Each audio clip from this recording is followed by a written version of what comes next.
Buen día. Esta sesión es para la asignatura de temas selectos de Biología 1 y es básicamente hablar de los antecedentes históricos de la evolución de la ciencia de la biología para entender bajo qué circunstancias o qué condiciones fue evolucionando el conocimiento hasta llegar a lo que tenemos actualmente. Vamos a empezar con las aportaciones que hicieron los griegos. Para todos es conocido que los griegos sentaron las bases de muchas de las ciencias modernas a través del ejercicio de la ciencia de las ciencias, que es la filosofía. Aquí tenemos 4 personajes griegos que son Aristóteles, Hipócrates, Tales de Mileto y Galeno. Lo que es Hipócrates y Galeno hicieron aportaciones a la ciencia de la biología, principalmente en la parte relativa a la medicina humana. Aristóteles fue el creador de la teoría de la generación espontánea, que estuvo vigente prácticamente cerca de 2000 años y generó un sistema de clasificación de los seres vivos basado en 2 reinos, que son el reino animal y el reino vegetal. Tales de Mileto, la aportación que hizo fue básicamente reconocer la importancia del agua y de la función del agua en los seres vivos y en el desarrollo de la vida. En fin, los griegos entonces sentaron las bases de esta ciencia biológica, por eso el nombre biología proviene de las 2 raíces del griego, que son bios, vida, y logos, estudio o tratado de, que significa, ya integrándolas, el estudio de la vida. Luego en 1590 viene la aportación de Zacharias Janssen. Este personaje se le atribuye el crédito de ser el descubridor del microscopio. Hizo un microscopio muy primitivo, muy artesanal, con un par de lentes que le permitían ver en aumento las cosas. Pero realmente no llegó a ver la célula ni nada por el estilo. Pero tiene, digamos, el reconocimiento por ser el descubridor del microscopio. También parece que aportó algo por ahí en el invento del telescopio. Luego viene en 1665 Robert Hooke, que hizo este microscopio que ustedes ven aquí en la imagen, con el cual estuvo observando unos cortes de células de corcho.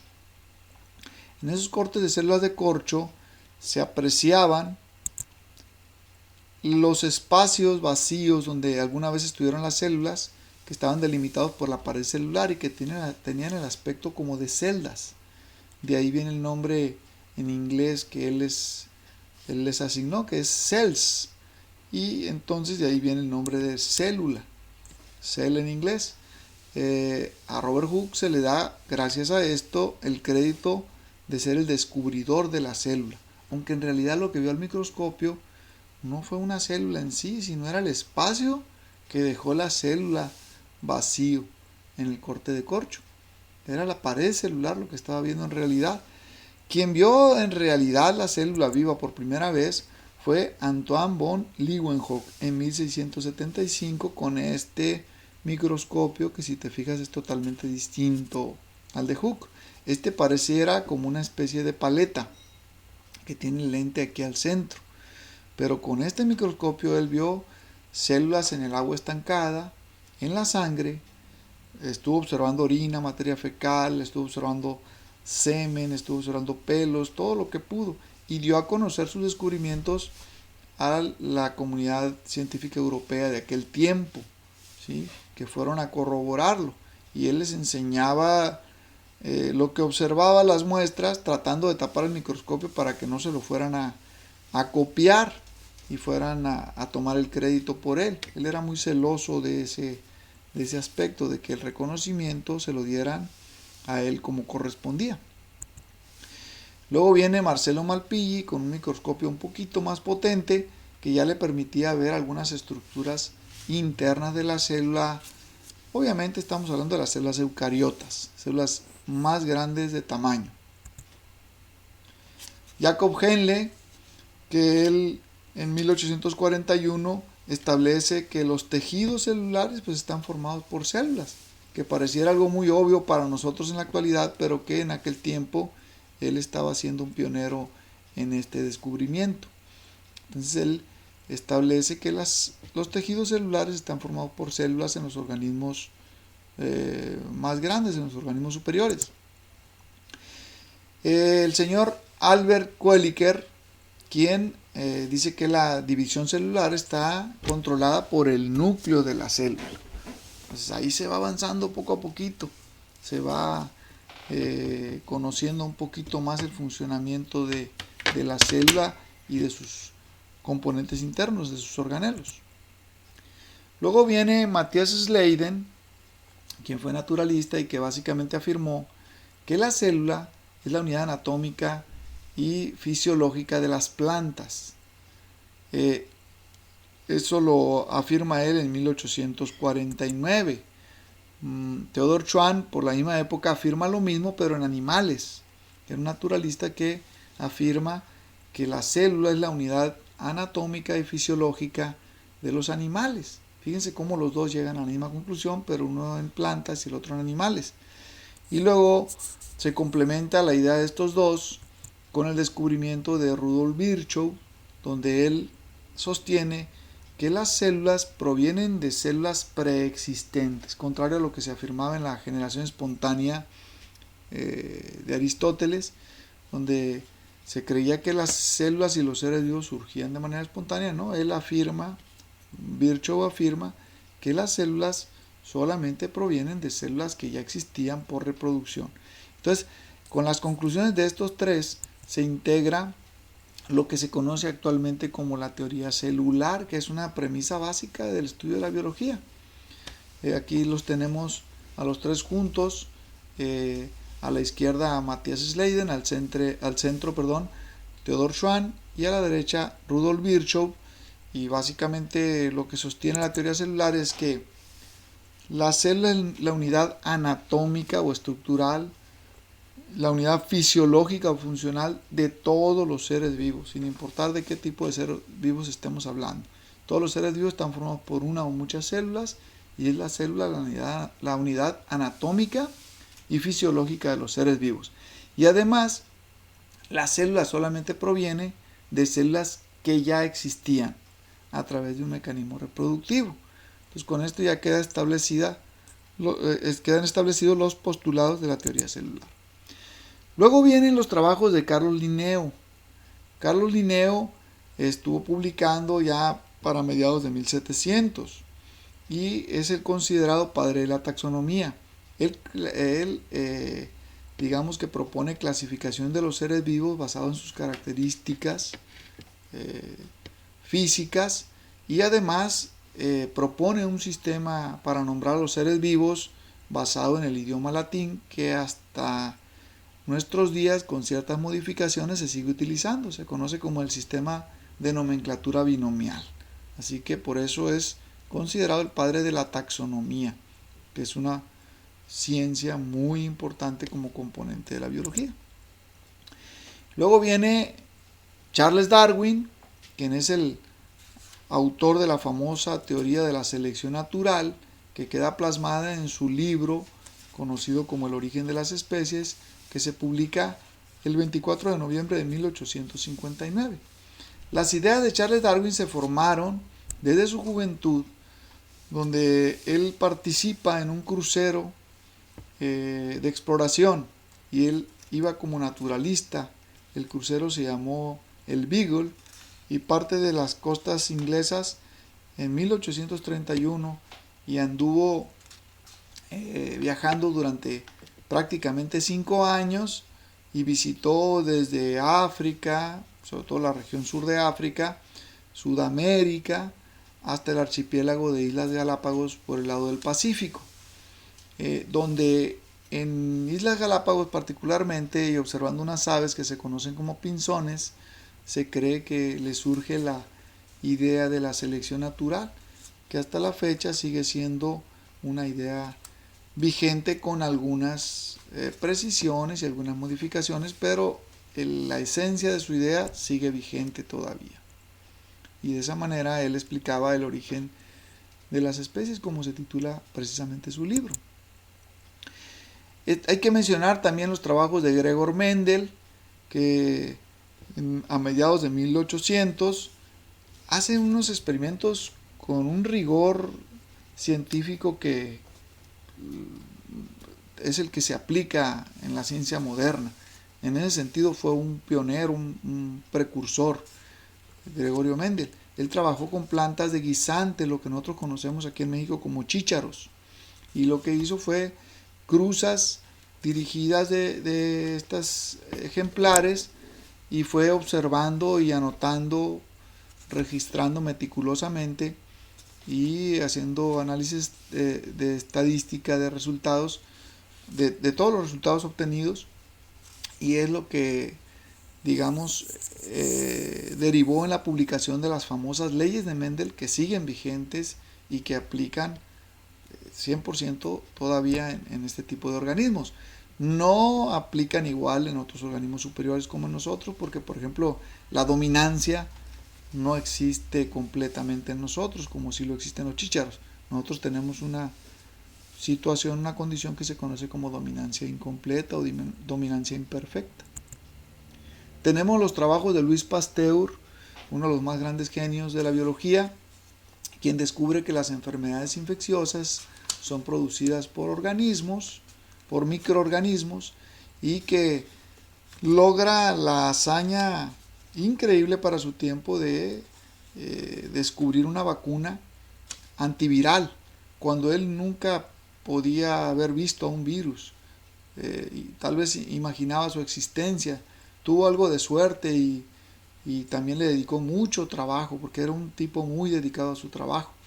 Él también, aparte de la vacuna antiviral, que es la vacuna antirrábica, descubre, o más bien inventa el proceso conocido como pasteurización, que ha permitido que toda la industria alimenticia comercialice un montón de conservas enlatadas, la leche embotellada, etc. Entonces fue un genio al que se le debe mucho, este personaje de nacionalidad francesa. Tenemos a estos personajes rusos, que son Ernest Ruska y su maestro Max Noll, quienes para los años 1930-31 descubren nada menos que el microscopio electrónico, que tanta utilidad ha tenido para el desarrollo de la biología moderna. Aquí tenemos a James Watson y Francis Crick, quienes en 1953 publican en la revista Nature lo que es la descripción de la estructura química del ácido desoxirribonucleico, con lo que se hacen acreedores a un premio Nobel en ese tiempo. Premio que posteriormente y en años recientes fue retirado a James Watson por unos comentarios racistas, ya que dijo que los individuos de raza negra eran menos inteligentes que el resto de los seres humanos, y eso le costó que le retiraran sus reconocimientos y perdió su empleo, y bueno, tuvo muchos problemas, aunque después rindió una disculpa pública, pero de todas formas las sanciones no se las quitaron. Luego viene Robert Whittaker en 1959 propone la clasificación de todos los seres vivos en 5 reinos, que son el reino monera, el reino protista, el reino fungi, que vendría siendo los hongos, el reino animalia o metazoa, que abarca todos los animales, el reino plantae o metafita, que abarca todas las plantas, y bueno, los moneras básicamente abarcaba las bacterias y cianobacterias, las bacterias antiguas, y el reino protista, que abarca las algas y los organismos unicelulares eucarióticos. Luego vienen los descubrimientos en 1977 y la aportación de Carl Woese, quien propone la clasificación de los organismos por encima de los reinos en 3 dominios, que son el dominio Eucaria, que abarca los 4 reinos eucariotas, y el dominio Eubacteria, para referirse a las bacterias verdaderas, y arqueobacterias para referirse a las bacterias antiguas. Así que quedan 3 dominios, que son eucaria, eubacteria y arqueobacteria, y los 5 reinos propuestos por el personaje que veíamos en la diapositiva anterior, Robert Whittaker.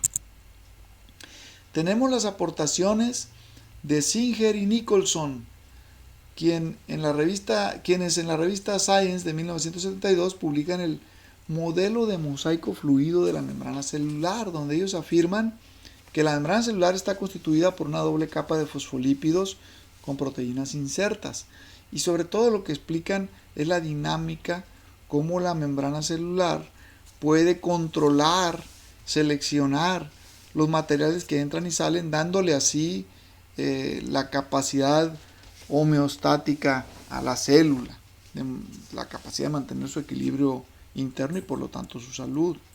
Así que es muy importante este descubrimiento.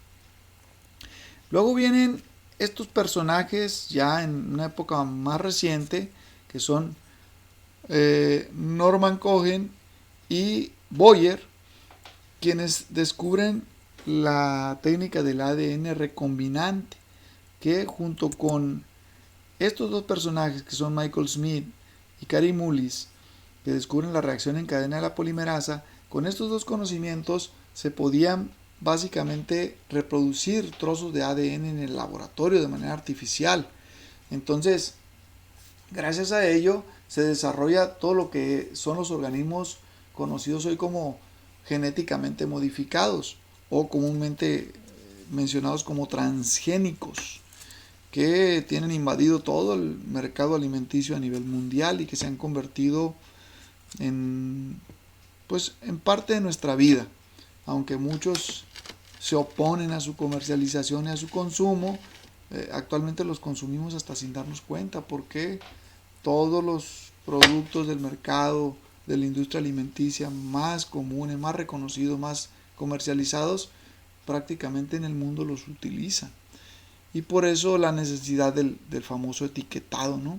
El etiquetado te dice de qué está hecho el alimento que estás consumiendo, pero además debe de señalar esos ingredientes de dónde son obtenidos o con qué técnica. No tanto por el debate de si hacen o no hacen daño, sino por el derecho que tiene el consumidor de saber lo que está consumiendo y entonces ejercer su criterio de si lo quiere consumir o no lo quiere consumir.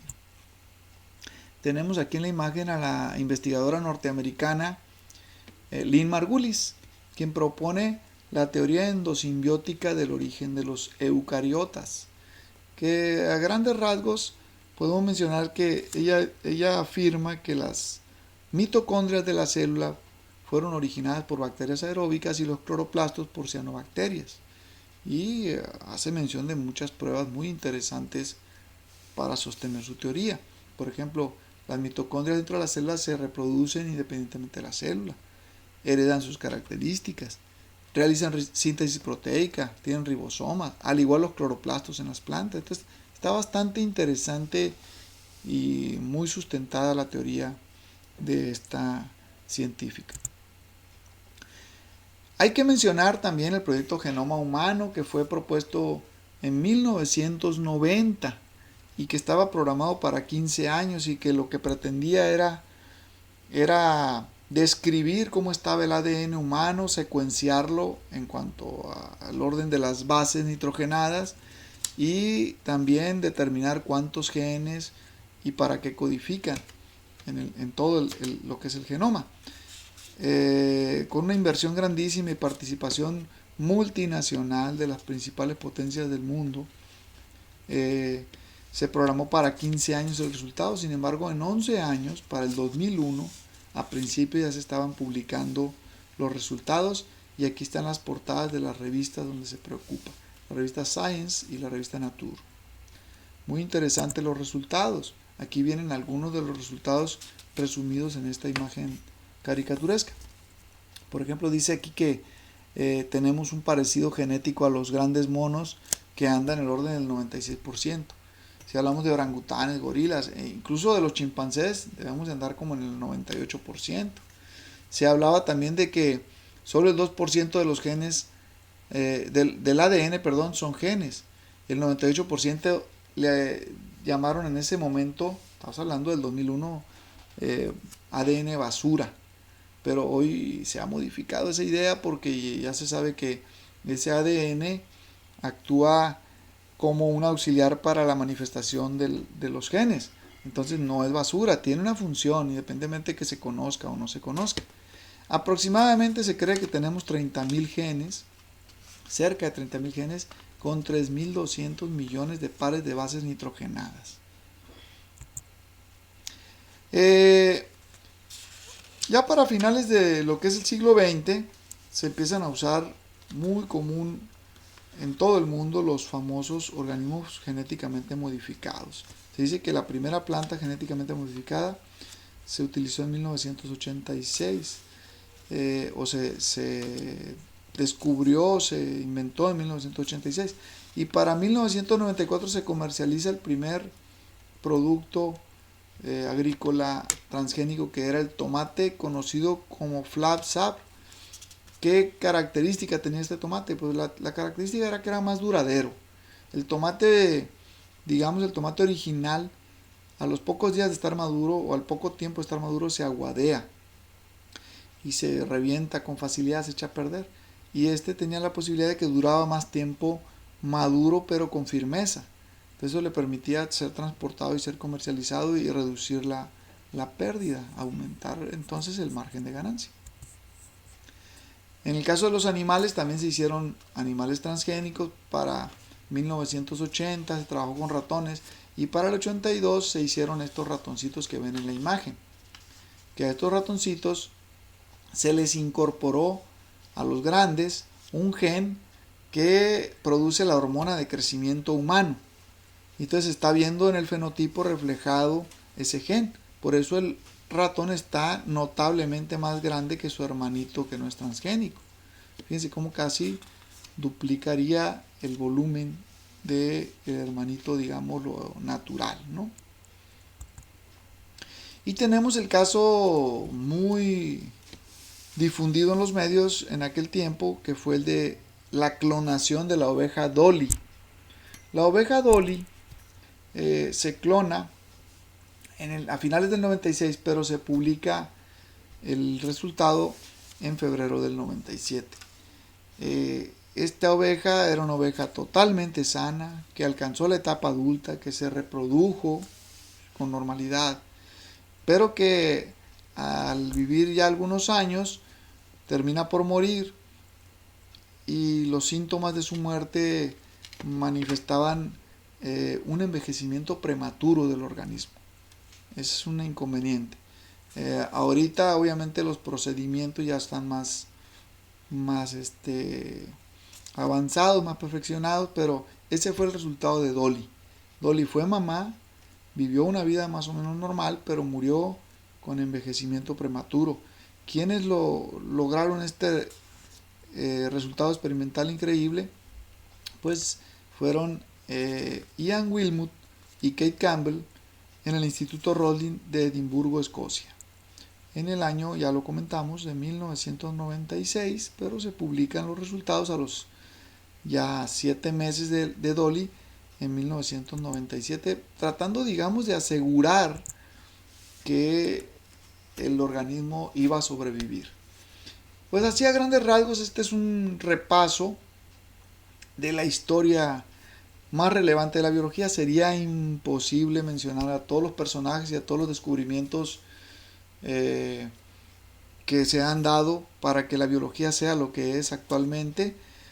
Por mencionar un caso más, está por ejemplo el descubrimiento de Alexander Fleming de la penicilina, y hay muchísimos, pues es imposible no omitir alguno, pero todos estos personajes, todos estos descubrimientos fueron sentando las bases y construyendo lo que es la maravillosa ciencia biológica actual, con todo el potencial que sigue teniendo en los rubros de la medicina, de la industria alimenticia, incluso del combate a la contaminación, y todo lo que se está dando en todos los centros de investigación biológica.